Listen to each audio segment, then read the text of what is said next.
Hey, good morning, everyone. Hope everyone's doing well here. And it's Wednesday, March 5th, if I'm not mistaken, here. And we've got some news to go through.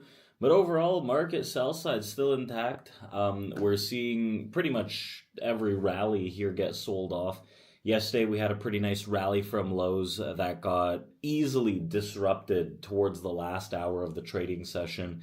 We had an attempt to grind higher here on the overnight session, but all in all, right, more news comes out and we see just continuous selling. Selling is it's still there, it's still present. Very little signs of buying, or more so fluid buying that actually pulls prices higher, rather than we just see continuous barrage of selling of rallies. And even though I am under the impression that we don't have too much downside to go, I think that right now, as things shape up, the downside is fairly prevalent, right? Every bid is getting reoffered pretty aggressively, and that's the case, right? You're in a more volatile market condition here.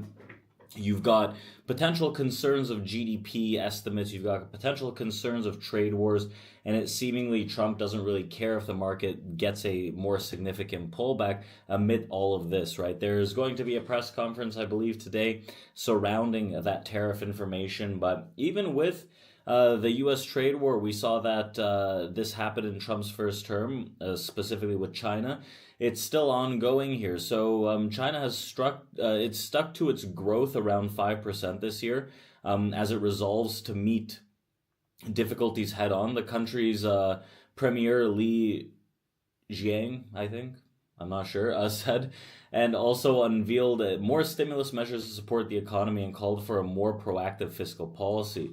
So internationally, changes unseen in the century are unfolding across the world at a faster pace, said Lee, at the opening annual parliamentary meeting on Wednesday. An increasingly complex and severe external environment may exert a greater impact on China in areas such as trade, science, and technology. On the domestic front, Lee noted that the consumption remains sluggish and the pace of policy implementation is too slow. Still, he insisted that the underlying trend of long-term economic growth has not changed and will not change. So, China set the deficit to GDP ratio target to around 4% this year, up 1 percentage point from last year. The government will also issue a more ultra-long special treasury bond and local government special purpose bonds, as well as special treasury bonds to recapitalize large state-owned banks.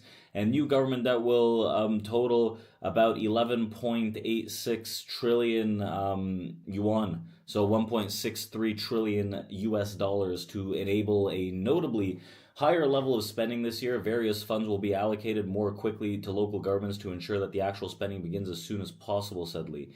So, according to the ING Economic and Financial Analysis, China repeating its 5% GDP goal despite a more challenging external environment is a show of confidence and of stronger policy, harboring stronger policy support for domestic demand. Meanwhile, the new debt targets imply that we will see stronger fiscal policy push this year, while still keeping in mind a long-term debt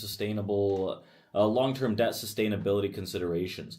So we saw that Chinese stocks have been ending a little higher here and there over the last few weeks, but all in all, what we're seeing with the U.S. side of things, right, the equity market, specifically NASDAQ and the S&P here, seem to be getting sold off pretty much every chance that they get. Every rally is being sold off, and it's going to take a lot to turn this thing around. As it stands, right, the passive selling is fairly continuous.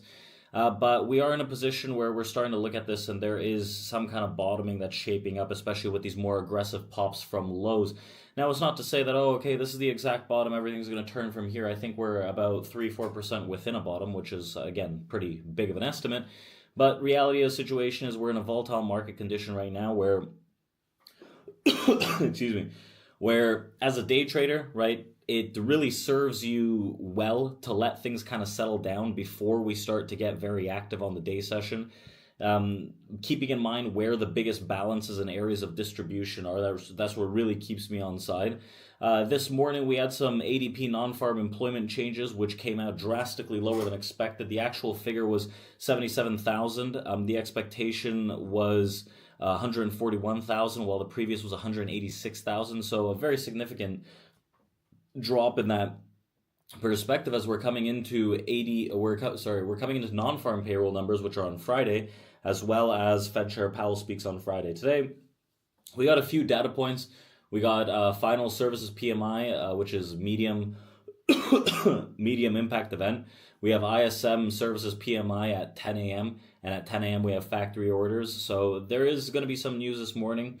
It seems that the market is still in a position to sell rallies at this point. I did like the fact that, well, I guess yesterday in pre-market here, I did like the initial fact that we did start to rally above 5,800, 5,805, but that quickly is being dispelled.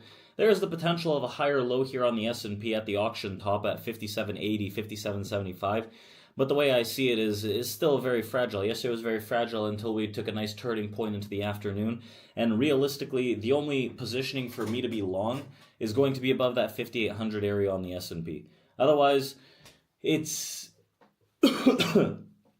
Otherwise, it's going to be a tougher sell to get the buy side intact, right? Realistically, selling rallies is probably going to be your friend until we have some kind of very significant magnanimous close above some of these distributions, which the way I see it is honestly above 58.75 at this point, and even then we're getting into rocky territory. So keep that in mind as we're going forth today on the session.